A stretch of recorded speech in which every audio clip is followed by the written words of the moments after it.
বলছেন قال النبي صلى الله عليه وآله وسلم ومن أصدق في الأقوال فهو صادق ومن أصدق في الأعمال فهو صدوق ومن أصدق في الأعمال والأحوال فهو صديق নবীজি দুনিয়ার মানুষকে জানা দেয়, ও দুনিয়ার মানুষ, যেই বান্দা কথায় সত্যবাদী তাকে সাদেক বলা হয়, যেই বান্দা কাজে সত্যবাদী তাকে সদুক বলা হয়, আর যেই বান্দা কাজে সকল পরিস্থিতিতে সত্যবাদী তাকে সিদ্দিক বলা হয়।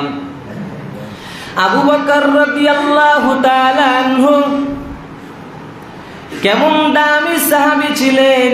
আবু বকর সারাটা জীবন সত্য কথা বলেছেন, সকল পরিস্থিতিতেও আবু বকর কখনো মিথ্যা বলেন নাই, এজন্য নবী তাকে সিদ্দিক উপাধি দিয়েছেন।